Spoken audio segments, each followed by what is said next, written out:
They do. 15 minutes of staring at the screen. And now we're live. Now we're live. Here we are. Nice to see you all. How are you? Good. How are you? Wow. You all have just been so excited to be live on YouTube. Hi, everybody. Nice to see you. I'm Diego Ochoa, Superintendent with the San Mateo-Foster City School District. Off screen is our wonderful coordinator of comms, Diego Perez. If you just want to wave your hand. Hey, everybody. Diego's here with us. As you know, tonight we're going to take some questions. Anybody who wants to add questions, you just type right into the chat. Diego Perez is here to assist us with that part of the meeting.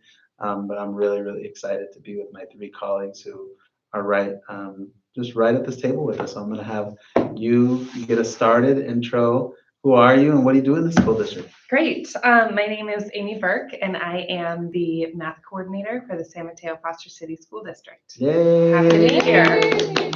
But prior to that, I was one of our K-8 district math teachers on special assignment. We call it a TOSA in this district, teacher on special assignment. And before that, you taught high school math too? I did. I was at Berkeley High School for 10 years. Berkeley High School, I haven't heard of it. Is that here in California somewhere? It's here in California, just across the bay. Okay. Then I was 5 years as the teacher on special assignment across the bay in San Lorenzo Unified School District, supporting the 4 high schools in that district and their math program. At the high school level, what classes were on your list? What did you? You name it, I taught it. Algebra everything. Geometry, algebra 2, math analysis, calculus. I took math analysis in my high school was one of the schools that it's not a very common class, but at often the high they school I do went pre-calc instead of math analysis. We were doing Berkeley High had that, and then I also taught the integrated math program, which we and some schools have done that: integrated math 1, integrated math 2, integrated math 3. Yeah. That kind of gets people spun around a little bit. But yeah, it's the way it is in the world. Makes sense. Do you have a sentimental favorite between all those classes? Was there one that you just felt like, oh? I just love math. I could teach one more semester. Yeah, but there it isn't one that you say, man, that class, would be, gosh, it's hard to answer this question. It would be none of your former students are going to get mad at you. You can say they're all listening in right now. Yeah, it would be calculus. I hate to say that. I'm not supposed to say that, but it's so fun. It's one concept forwards and then backwards, and it's just beautiful. So, yeah. The sentimental favorite, calculus. Now, you're going to introduce yourself, and I want you to just share with us your background with calculus also. I was going to say with the school district. I don't know what my background for calculus is. Pam Bartfield, I'm the Director of Curriculum Instruction supporting our elementary schools. Yeah. Previous to that, I was actually doing Kenyatta's role, curriculum instruction for our middle schools. Yeah. Was a principal in our district, I was a teacher in our district. George Hall, principal at George Hall, the Jaguars. The sentimental favorite. It was actually there. Have you been there recently? Yes. They're new. Have you all been? Yeah. Yes. They're new. Gorgeous. Nice. Multi-purpose. It's like, I mean, it's really nice. It's really big, but it's also just like, I don't know, somehow it's getting built faster than I thought. Yeah, it looks really nice. Yeah, so you were at George Hall. Yeah. And prior to that, you taught kindergarten, I took calculus. Just kidding. And taught there as well. Yeah. But no calculus. Not in kindergarten. Okay. So it's not your thing. So and when you taught, what grade levels did you teach? I taught almost every grade level in the elementaries. Is there a favorite? Well, I love doing first because I think I loved just like their excitement. I struggled a little with kinder because I didn't understand why they couldn't automatically say crisscross applesauce. When I got to 5th grade, they really appreciated my sarcastic kind of humor. So I liked them all. At those upper grades. So smart. When I was a teacher, I taught all the way through the system, K through 12. And I taught kindergarten for one day. And I was so tired. It's exhausting. And they were falling on the ground. They were eating their boogers. They were doing this. They were hugging. They were crying. I went to the principals and I said, I can do anything you want. So please find somebody else that I was substituting that day. I just said, wow, I just wasn't built for this grade level. But every other grade level, I thought, oh man, this is the best. But now you see the kindergartners, and I'm like, oh my God, they're the cutest thing in the whole entire world. They're so cute. They're special. They're special. They are amazing. And then we have one more Yes. co-host. Kenyatta Cook, Director of Curriculum and Instruction for middle schools, In and your second year in that role. second year in this great role. And before that, Before that, Principal of Burrell for Bobcat Pride. 6 years. Bobcat Yes. Pride. I was there earlier today. They have all the levels. You Mhm. enter the school, then you go up 10 steps, then you're on another level, then you go up Yeah. to 15 steps, and you're You get your steps in. you're just constantly moving up. But on the way down, you're like, wait, is the library on the third level or the second level? Mhm. So sometimes you do a fair amount of like walking backwards. Yeah. You learned it though. You were there for 7 years. 6 years Yeah, and 7 loved it, and principal at Meadow Heights for 5 years, and thinking about our kindergartners, that was just lovely. Mhm. Always to be with the kids and the hugs and all of that. And you taught in the district as well. I taught outside the district. I was Okay. a student in the district. So But you yeah, I taught go all the way back. science in middle school. Yes, What yes. grade levels? 9th grade through 12th grade. Okay. Yeah, and There's favorite a lot of subjects. classes there. Yeah, favorite subjects, anatomy. Ooh, Anatomy. very cool. That's a cool class. And a lot of high Mhm. schools, was it like anatomy and physiology or just anatomy? It was just anatomy and forensic science. So that was like during the CSI heyday. Were Oh, those that must have been fun. were Mhm. those like the elective class, or were they also taking biology, or were they taking your class and not taking biology? So biology was a prerequisite Okay. for anatomy. So if you really love So they were science. into it, yeah. Mhm. Oh, that's so fun. Yeah. And the forensics was just like a class I created with colleagues. So that was super cool because the kids were so into that because they were watching CSI and doing all of that. And then they go and they can do fingerprinting and all of that at school. So they were just loving it. Yeah, and just hearing each story, each of you have a different background and how you arrived at the work that we're doing now in San Mateo-Foster City. And just thinking about, when you taught calculus, or when you taught second grade, or when you taught anatomy and physiology, like what the teachers at your school that were teaching biology were doing was super important to what you were going to do. So even though you were teaching anatomy, everything that was happening in that 9th grade biology class was really important because it was a part of the ladder to them getting to you in that class. And if you taught first grade, think about the impact that kindergarten had, right? A strong kindergarten program. And then if you don't have that, then you're saying, wow, this is like, the work's different. And then calculus is probably the ultimate example of that, where you're like trying to go back 5 years to think about, if, while you were at Berkeley, those kids were in middle school for the most part in Berkeley. So there had to be some part of you that said, I really want to know what's happening in 7th grade. And then we're here in San Mateo-Foster City, and we are, we're in this place where we're trying to think about math pre-K all the way through 8th grade. It's cool to think about it that way, to think about our 8th graders and to go all the way down into those really early. Pam, you were in the middle school role a couple of years ago, and Kenyatta, you came on 2 years ago, but you both were principals here.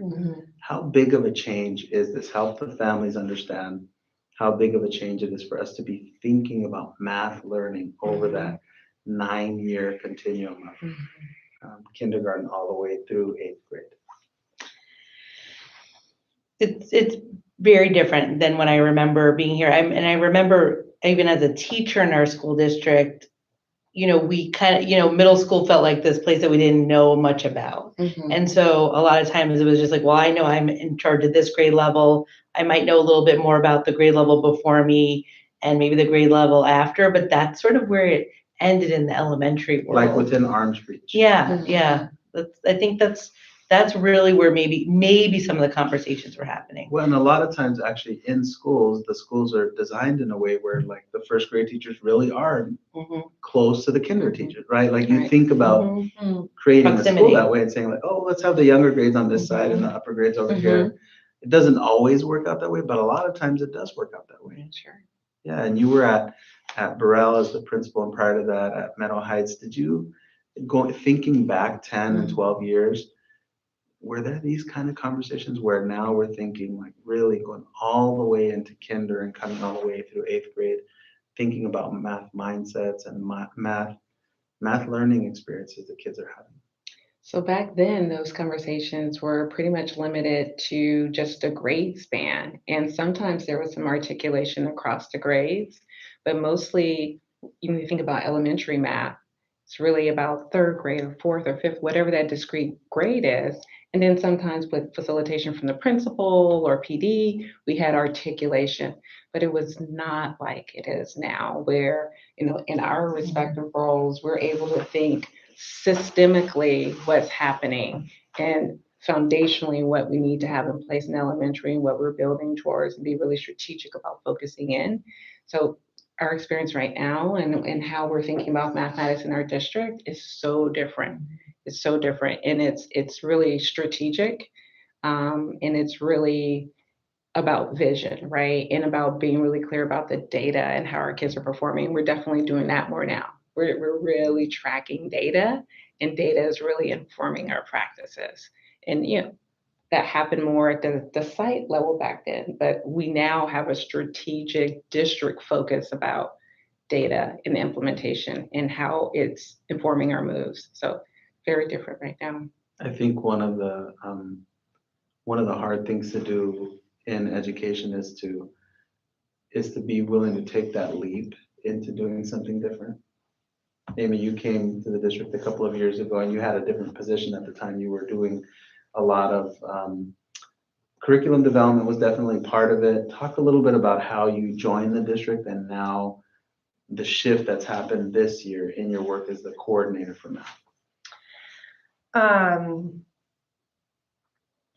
Trying to collect my thoughts because there's so much to say, and we only have a short amount of time with our community. But they're hanging on every word. Every word. So I joined the district right when everyone was doing distance learning. So we were all at home. When I didn't see anybody and except on the screen. Right. And I joined the We only district. knew Amy from here on. Yes, and I only knew all of you that way. It was a very strange way to meet people. And I got to join what was already a robust team, thinking about Laura Evans, Eleni Maynard, Robin Lovell, Miranda Spang, Julie Mammis had been doing a bunch of work. These were some of the leaders, Pam and Kenyatta, right, were already doing this work. So I got to join that team and think about, we're in this moment where we were thinking about how do we do math instruction without being in person, which for all educators was really complicated, but it was particularly complicated, I think, for our lens, because we know that learning happens in community, and visuals, manipulatives, being able to try something, get it wrong, and fix it is part of the learning process. And that's all much harder to do, of course, when you're online. Allowing students to talk to each other and try things out, that's harder to do online. The distance was that gap that was in the way. Right. And, with every challenge is an opportunity. So we felt like, let's see what we can roll out and we can support across the district. And so we did a lot of curricular work, setting up slide decks to support teachers. And we had teachers across the district in all grade levels convening weekly to build out these resources with us. Our classroom teachers, you all already know this, they are incredible, and they were doubling down, offering everything they could in this moment to then help share and distribute across the district. So that a teacher wasn't basically alone. They could say, okay, yes, I work at Meadow Heights and I'm a new teacher and I teach second grade, but there's a teacher at this other school called Fiesta Gardens that's helping with our math That's right. TOSAs to create some tools that I can use in my class next week and Right. 2-3 weeks from now. And then everybody came back Right. in person, and that's when I joined the district, that as literally as we were coming back in person. Talk about your work that year. It was yourself, Andy was here, Yes. one of our former math TOSAs, Yes. Laura. Yes. The three of you sort of came in and out different times. You were sort of sometimes at the school, sometimes you were here. Talk a little bit about that year. Yeah, so that year we were just trying to help everyone come back and to hold on to some of the things that we felt were worth holding on to, which was the cross-district collaboration. It had kind of come on out of necessity, sharing these resources through Google Docs, which hadn't necessarily been done before. But everyone sort of was up into that system a bit, so we wanted to really work on that. And then Laura has always, in her role, taught at the middle school in classroom, and then also done some district curricular work out of classroom work. So, and then we brought Andy on. He was helping to really think about moving the middle school math work forward, because also during the distance learning was when we decided to do our heterogeneous math 6. So we knew we would need some resource around really helping to coordinate that work across the middle schools. I myself was focused last year more with our K-5 team, which was a small but powerful team. We had, I always say it was 4 humans, but the resource that was allocated was not a full-time, whatever, because many on our team were actually split. There were only 4 of us, but 2 of us were math and science TOSAs. So that's already half of each of them. And then they were also doing some of the long-term independent study work online. So they actually had their own students who they were serving. And so I think it was sort of like a middle step that we were taking. We were doing a lot of good things, but it still wasn't a system. No. And then actually around this time last year, if you recall, we started to think about, we started to say, well, I want to get it more right next year. What will it take? And I don't know if you all remember, there was a big phone call.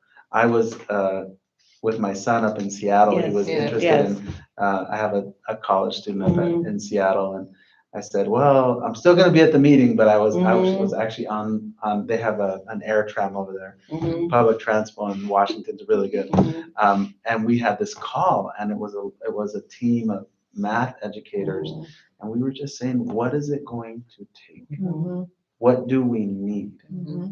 And we said, we have to think about what's required to try to do this more and more right. I don't think we're ever going to be doing it perfectly or exactly right, but I think we made some really big changes this year. And one is your position of being the coordinator for math, and the other was to hire all these new folks who have come in to work in our elementary schools, and then to really double down on the resource at our middle schools this year. So talk to families who are watching and some of our educators who are online. What does it look like now? Because you pointed out like half, and it was 4, but it wasn't 4. So tell us what the numbers are this year. That's like branded into my head. But we are putting a big resource into our math program starting this school year. And what we have is actually at the K-5 team, we have a focus this year on 3rd grade math. And we have 7 teachers on special assignment. So up from the 4 humans, which was less than the FTE, is now up to 7. And they are pushing into our elementary schools. They're in 3rd grade classrooms. And each time that we have lots of opportunities through, again, the strategic plan, we have lots of touch points around PD. So we have a very connected, PD strand. where every single staff professional development day, we get to meet with all of the third grade teachers for a morning session. Yeah. We also have. It's powerful to have that time with them. It's powerful to I have walked in that on time. one of them, actually. I visited over at Mead, and it was just, Yeah. you could just feel it in the room. There was just an electricity in the room, and the way the teachers were talking to each other. Pam, you're the director of curriculum and instruction. There are parents at home who are going to say they're only working with third grade. Why do it that way? What's the point of deciding on one focus grade level? When you're an elementary teacher, you're responsible for every subject area. Yeah. And I think for years, we always, sure, not just in this school district, but just because I've been here, we've always thought about how do we help a multiple subject teacher get time in one of the subject areas. And when you do that, and you're doing a K-5 all the time, you're just giving them a little bit, and you're not getting to go deep. A little bit of math, a little bit of this, English, a little bit of reading, a little bit of ELD, a little bit of art. So it's kind of like, if you focus on too many things, you can't go deep. Right.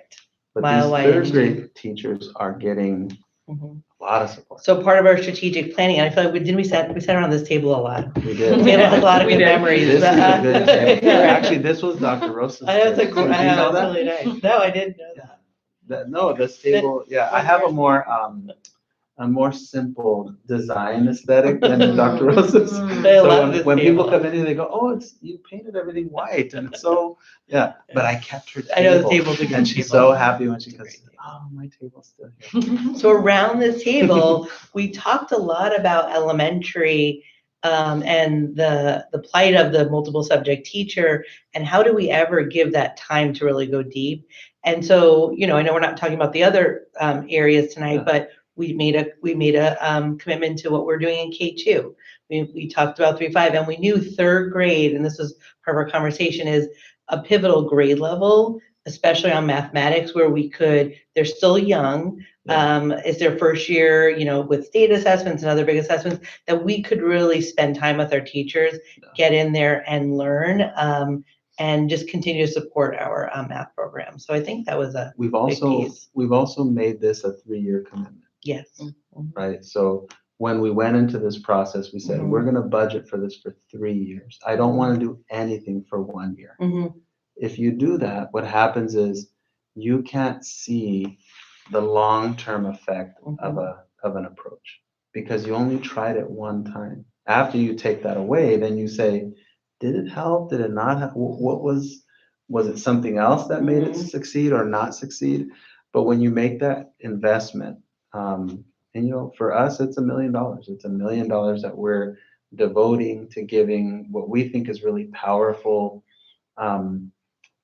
coaching, support, mentorship, partnership to these elementary schools. And I think our middle schools had a little bit of a head start. They had a model that already existed. Burrell is certainly a good example of having multiple entry points for people to come and coach their peers. And at the middle school level, they're teaching classes too. So they might be teaching 1 or 2 classes, and then the rest of the day they're, as you said, talk a little bit about that design. Why do it that way? Sure. So building on the heterogeneous Math 6 course that we implemented, we knew that it would be very important to have support there for our teachers.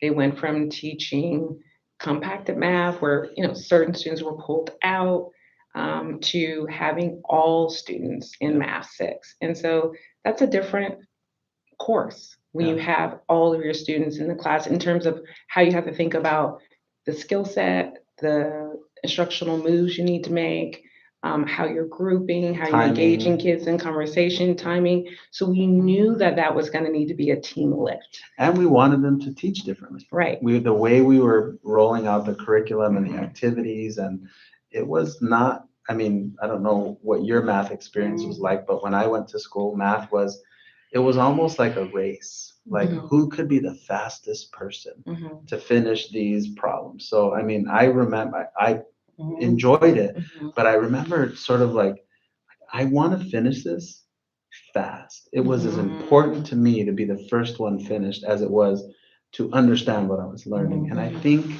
we're going away from that Yes, towards think about this math. Mhm. This is a concept I want you to really go deep and talk to other people, explain why you think what you Right. think. Right. That's really different. It's a very different math class and different experience for students, and we invite students to show multiple ways of knowing and learning, right? So we make it visible. So it's not just this race to the answer or being able to do this algorithm, but it's about sharing your thinking and sharing how you came to do the solution or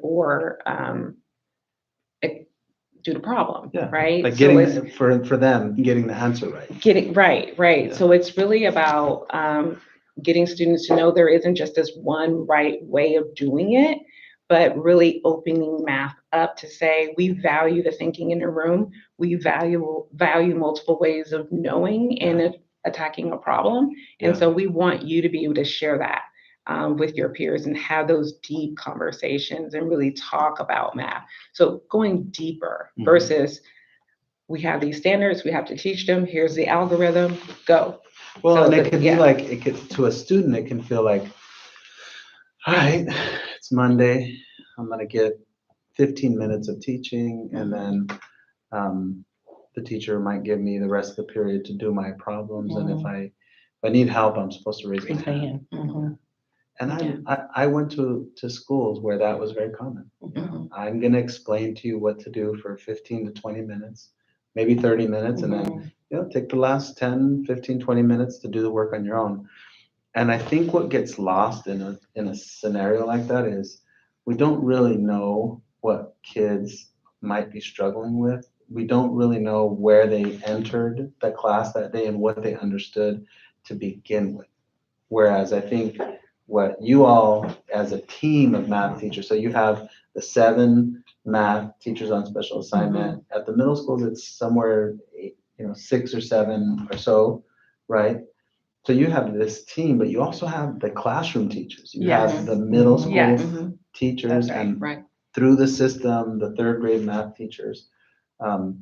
When they're teaching these new math lessons, what are they looking for from the kids? What would give us a picture of what a math classroom will look like in 7th grade math if we're using these techniques probably? So one of the things I want to highlight is that what we're doing is not just like this math team in this moment is deciding to do this. We are following our standards, the standards from the Common Core state standards, and they have mathematical practice standards. They're the standards that describe what does it look like to do mathematics. And that's what we are talking about and working to make sure that our students are experiencing every day, the practice of mathematics through the content, of course. I think many other school districts, because I've worked in other school districts and so have you, they might focus on what topics do I cover. That's right. That's right. And it feels more like a checklist, right? Okay, I did that, and then I did that. Linear equations. Right, now we're ready for systems. Systems and Now equations. we're ready Well, for. and the standards for mathematical practice are kindergarten through 12th grade. Well, that's right. And so the content helps you build on those, but these are practices that mathematicians use, and we're teaching through those. So when you talked earlier about like this alignment, we're nesting that in these practices. Right. So, and I, we started by sharing some of our background as someone who was taught at sort of the end of the road, end of the public school journey as a math teacher. And I've been in conversations over my whole career with folks who are teaching younger students. They ask, what's the most important thing? Well, the most important thing is that students know that math is supposed to make sense. We really want to focus on sense making. The most important thing is that there are procedures to learn. There are algorithms to learn. No one's trying to say we're not doing those. Those are important, but they have to make sense. They're not just something to memorize and then dump after you hit the test day, because our brains can't hold on to that, and that's not the type of citizen we're trying to send out into the world. So I think from the math perspective, back to your question specifically, what are we, what does a lesson look like, or what are we working on in our third grade classrooms? We're working on focusing on the mathematical practices. We start our math block with what we call a math mindset routine, which invites access to all students, invites a space for language development, invites multiple representations like Kenyatta was talking about, and gives the space for the students to see different ways of thinking and to connect them to each other. And that connection, that's the mathematics. And then we go into a teacher facilitated portion, which means that the teacher is engaging, the students are engaging actively with mathematics, with one another, with manipulatives, maybe templates. They're not just and copying there's what the teacher's conversation. writing. They're not just copying what the teacher is writing. Yeah. They are really engaging in that learning. Then we do have a portion of our daily lesson block where they are getting direct instruction. They are getting direct instruction, very good quality, direct instruction from our online platform. They're being shown. Zearn. Yeah, they're being shown a specific strategy. So we have our teachers leading the mathematics, which could have multiple strategies, and they talk about the connections. And then in Zearn, it's leading them towards one particular strategy, because in that grade level at that moment, that's what we're focusing on. And there's, this is, again, it's guided instruction. Students have workbooks. They're told to pause and try something in their notebook, and then they go back and get the answer. It's like what my experiences had been. I like to think of it like, but it's short. It's not an hour of that. I like to think of gears that are all sort of connected to one another. And when you see somebody pull on the lever and you just see the gears, that's how I think about our elementary math system that we've designed, where, that mindset activity, it's really connected to the teacher-led activity. It's really connected to the Zearn activity. It's really connected to the culminating closure activities. And they're not four different things. They're all connected. They're not like the same, but they're also not the same thing. It's not repetitive or boring or too easy. It's sort of, it's like one thing hits the other and pushes the lesson forward to the next part. Yeah. And we have missions, right? We do. Yeah. They're called, the units are called missions in Zearn. So each unit. I think that's kind of cool. It's like your mission. We're going up to, we're going to the moon in third grade. Right. And then middle school is a little bit different. We transition over to using Desmos and and that's just a little bit different. I think the rigor is there. I've been in our middle school math classes, and when I leave, I just say to myself, we're really on the right track here. As you know, part of this event tonight involves questions from the community. So thank you to those that have submitted questions. Diego, if you want to put those last couple on here. What we do is basically, Diego off screen feverishly writes notes on these yellow stickers. This is where our tech has developed. So then, because the screen in front of us is just too small, I can't read. The text is too small. So I've got a handful of questions here. I'm going to say them out loud, and then one of you will, just jump in. Whoever feels like ready to jump into this question. So here's the first question is, has the district considered evolving middle school math curriculum to ensure that engaging and exciting learning is happening for high performers who, may have considered, is it leaving the district? Yeah, who may have. So I think the question is like, if there's a middle schooler or family who might say, well, I don't want what the district is putting together. Have we considered how to keep them engaged and keep them moving forward? What do you all say? Yeah, I can start and certainly chime in. I think that our structure, the structure that we currently have in place, allows for our students who are performing at or slightly above grade level to thrive and continue on their trajectory, and for our students who need that additional support to also be able to get what they need Yeah. and get at grade level. So the way that we design our lessons, you gave a really good description of how we start with like number talks or sense making. We have entry points for all kinds of learners and for students who are excelling and who need that additional sort of push. They get that in our lessons. And that's what's so great about the design. It's not just focused on at grade level students who are all at grade level, right? Because we know our classes are heterogeneous. We have students who need that additional support, and we have students who are coming in slightly above. We feel like all of our students have access and are able to continue to move along their own trajectory based on how the lessons are designed. We also had data from before we made the switch to the heterogeneous sixth grade math we put in place last year, and now that's actually pushed us forward into this year where we have a couple of pathways that we're on. One is we have a couple hundred kids who are taking eighth grade math as seventh graders. So that's already happening.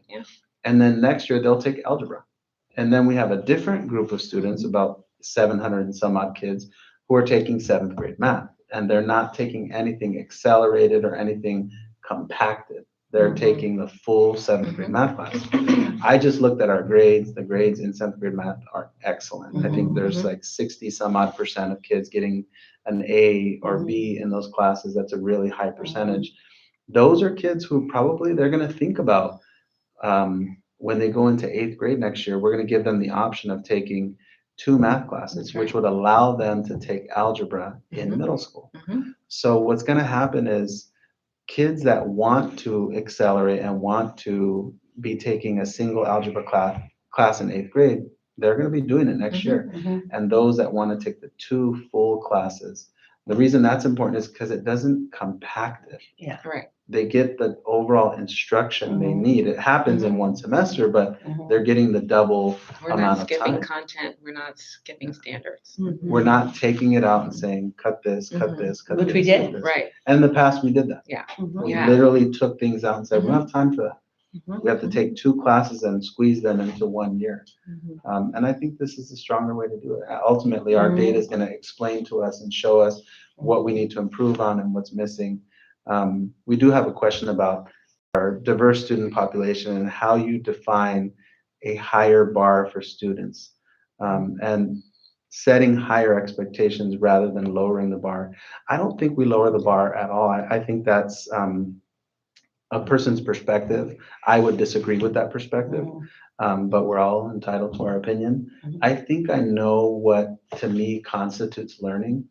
I always want to go to each child and see their development and their growth, beyond sort of being a child's teacher and seeing their growth and their development. I want to look at these assessments that are district assessments and that tell us how students are doing as the school year progresses. And then I also want to check on our state exams and really dig into how students score on state exams to get a true picture about how our students are doing in the district. And I think the combination of those things, once they get into middle school, I want to see their grades. To me, it really matters if a student is getting that A or is getting that B. You know, for me, those are like the two, like I want to see my students with A's and B's. And in some cases, you know, there are a variety of factors, but so if a student has an F, then I need to ask what's going on. As a principal, I was that type of principal. What's happening?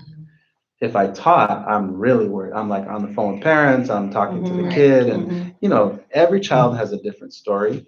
But I think those are the levels we want to see. We want to see kids meet and exceed standards on the state tests.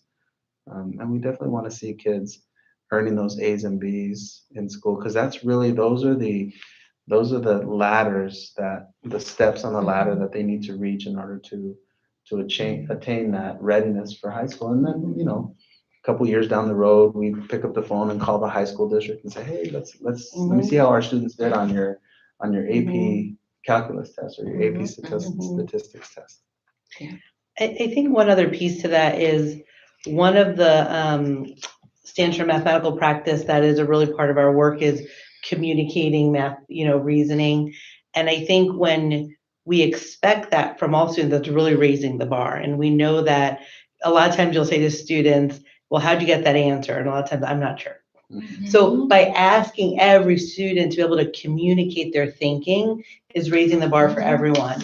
And when we provide multiple opportunities to enter in that conversation, that's how we raise the bar for everybody and have multiple voices in the math classroom. And I do want to, just the programming note, Diego, anything you can do to make your penmanship just a little bit more legible. I really want to just value you and honor you. Just really work on those, the Danielian form letters.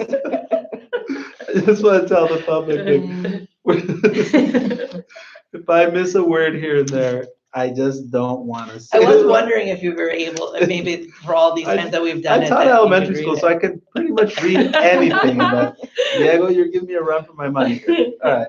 Our third question is, are there any ways to objectively measure the depth of engagement if, if getting the correct answer doesn't matter? And I wouldn't necessarily say that getting the correct answer doesn't matter, but, assuming, thinking about the cast, but like, how do you measure depth? What, you're a math teacher, you're working with all these math TOSAs, how do you respond to that? Right.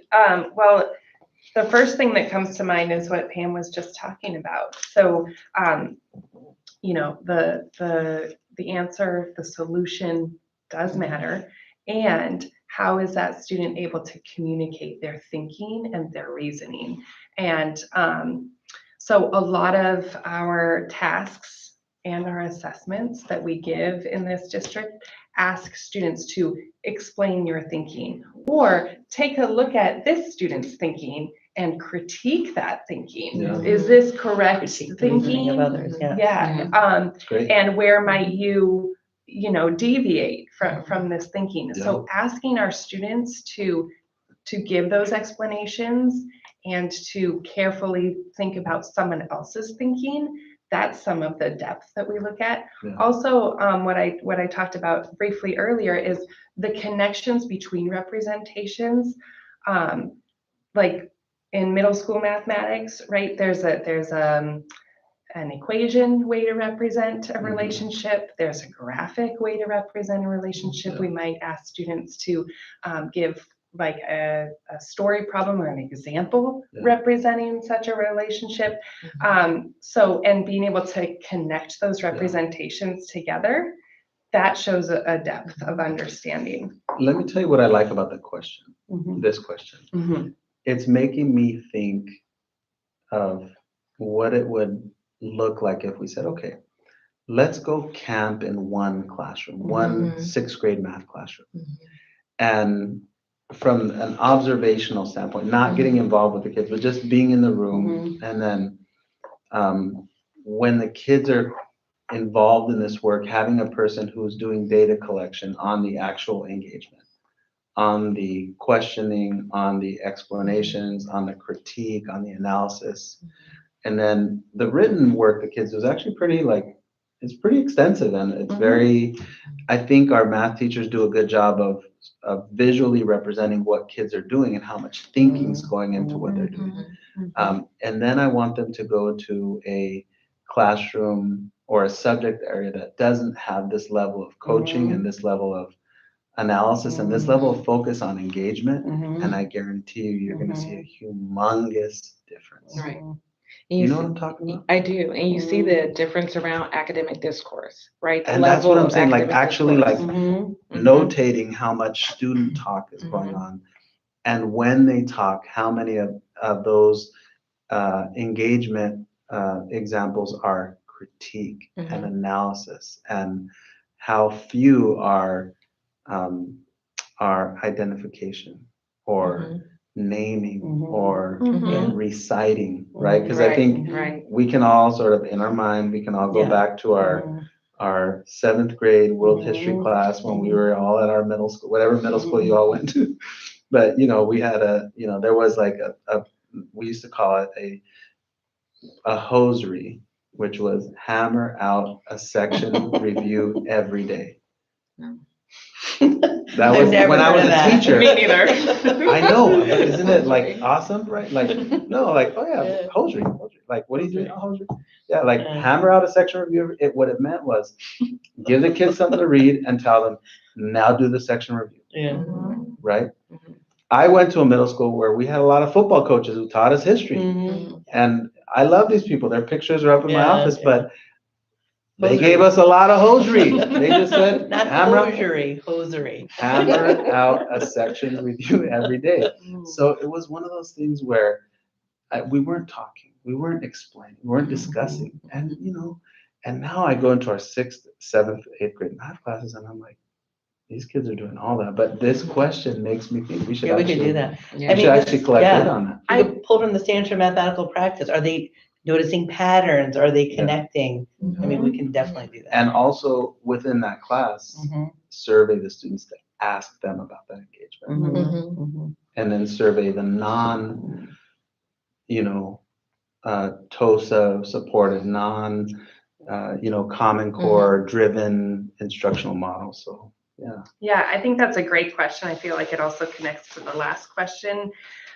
Whereas we are evolving our practice, and we do have classrooms where we have TOSAs gathering exactly this type of data and then having a conversation with that classroom teacher around this data. We don't have it on a systems But wide, we could. but we could. I actually think it would be very interesting to look at that data, to try to just have that comparison, just that picture. I mean, our next question is about the math framework, and the writer of the question believes that it's very dismissive of procedures and memorization.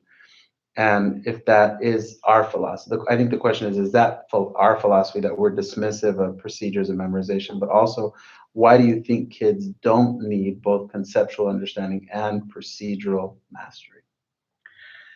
Yeah, that's another great question. And I think I'm so happy that we are continuing to have conversations around this, because again, I'm going to go right to the standards. Our standards say that we our students have procedural fluency. Yeah. So again, we are driven by our standards in this district, which include, again, procedural fluency and conceptual understanding. We're just not privileging one the way that we may have experienced it in the classrooms that we attended previously, in different learning experience that we may have had. So it could feel that way. And I think maybe some of the talk and the conversation might think that we don't care about an answer, that we don't care about procedure. We do. We want it connected to the understanding of the mathematics. How does it work? How do these heterogeneous classes work when you've got 30 kids, some are higher or more advanced, some are less advanced? How does that actually work in the classroom? I mean, it's exciting is what it is. It starts with a high quality task. We've talked a lot in our district about the low floor, high ceiling, wide wall type of task, which again, to Kenyatta's point earlier, we're really making sure that we are allowing access to every student into a task.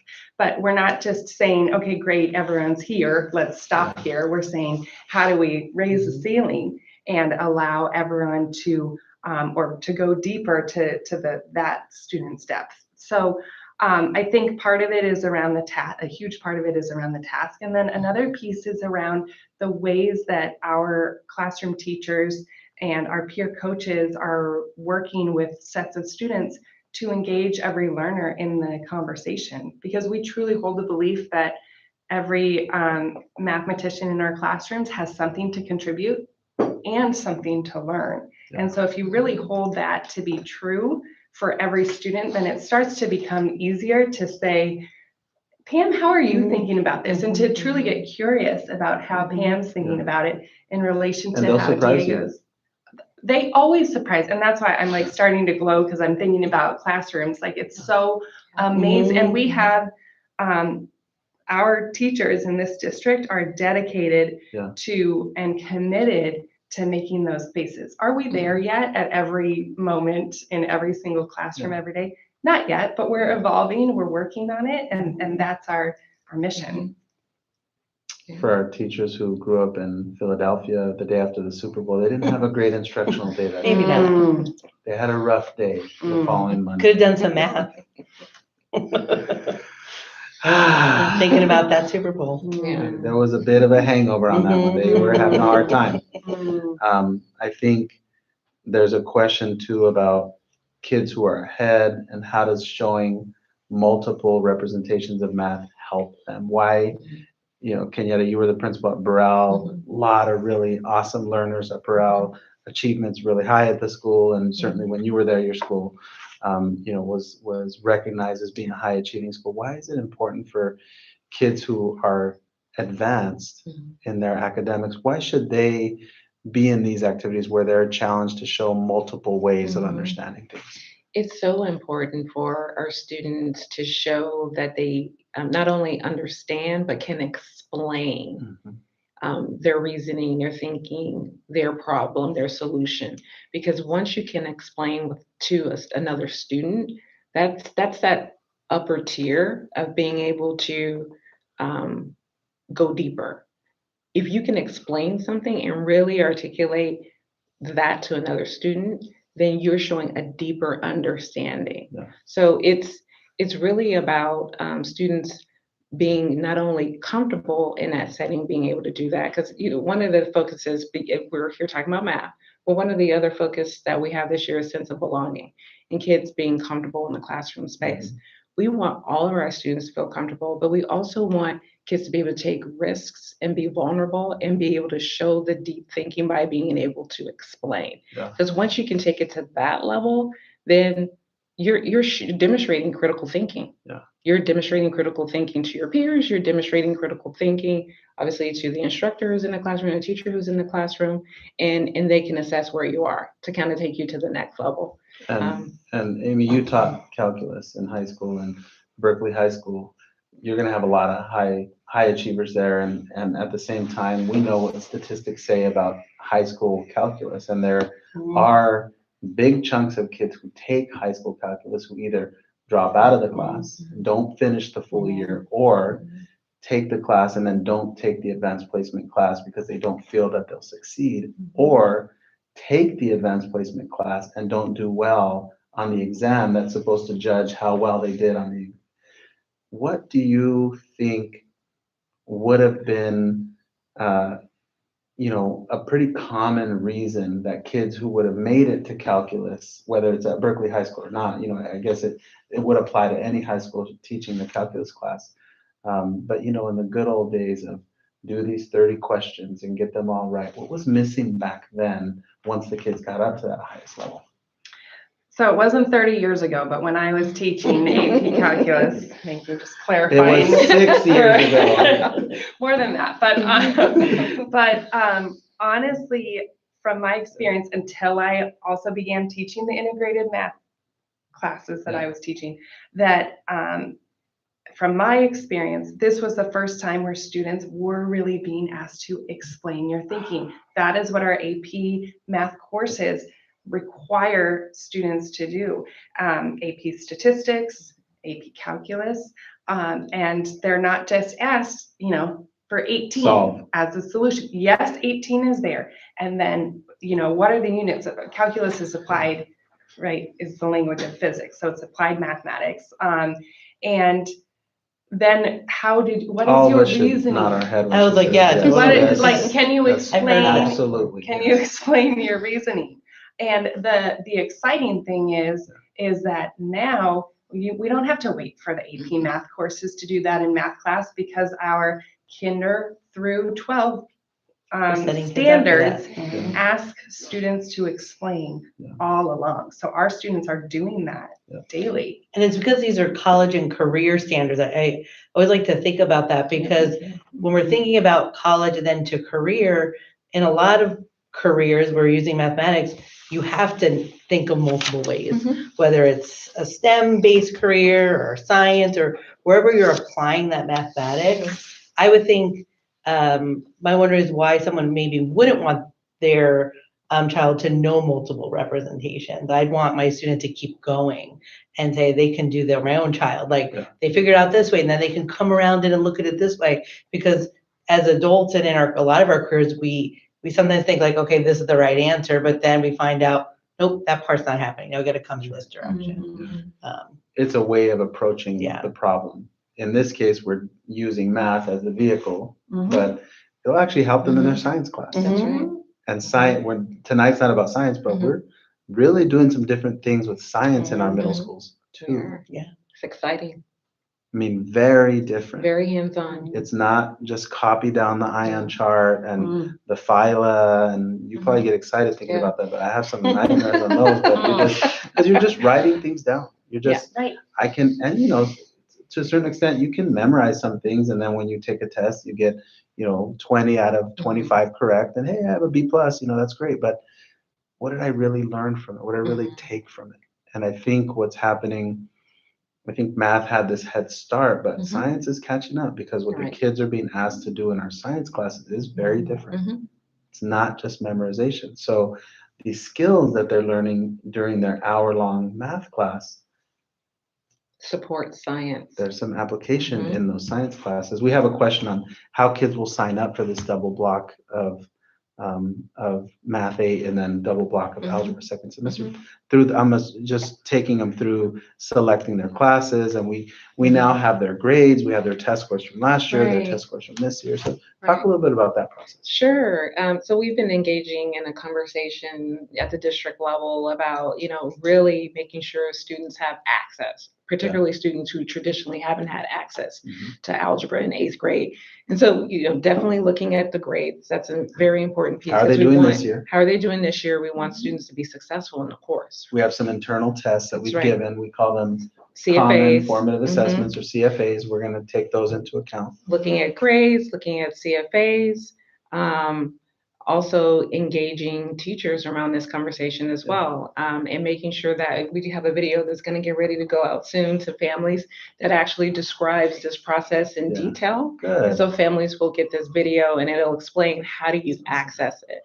And then part of our because it's considered an elective, right? You're taking Math 8. Yeah, they're choosing this class. So we will build this into our elective process. And so at each of the middle schools, they do a talk with our students about the elective offerings, and we'll explain that this is now a class that you can elect into and choose to take. And so we definitely want students to understand they can be in the driver's seat. I was looking at grades earlier today, and I was actually looking at Burrell, and there was a student taking the drama class, and that's an elective. And have you been to their performance, Amy? I haven't yet. You have to go. Yeah, you're missing a treat. It's dynamite.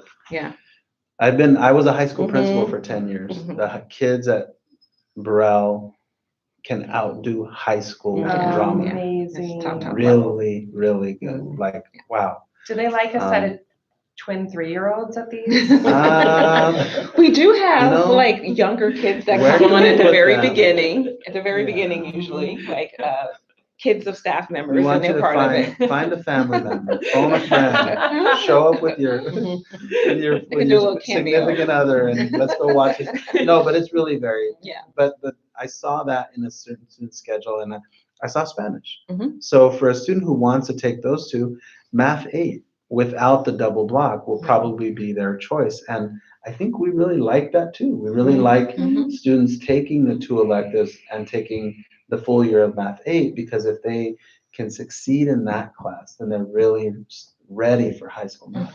Yes. Yeah. So it's not, we don't want people to interpret, take this class and you'll be ready for high school. And if you don't take this class, because really it's both.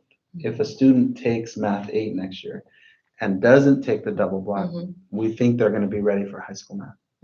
And our data is telling us that they will be ready for high school math because of how well so many of them are doing in 7th grade math already, and how many of them did well in 6th grade math last year. So talk a little bit of the last question here, and thank you to all these awesome participants who've asked us these questions. But we've talked a lot about kids who are above or slightly above grade level. What happens when a child is below or several grade levels below How does this type of math serve them? What would you say?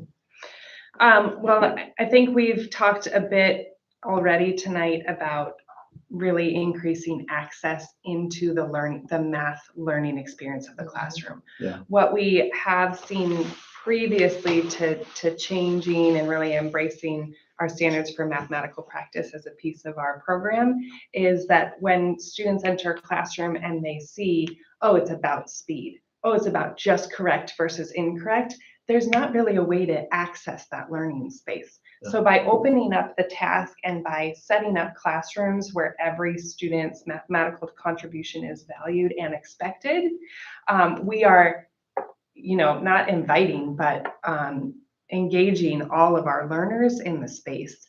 And I think that that's what we see in our classrooms. We see all of our students being engaged in the learning space. Yeah. When we, we've referenced our district internal assessments, our common formative assessments.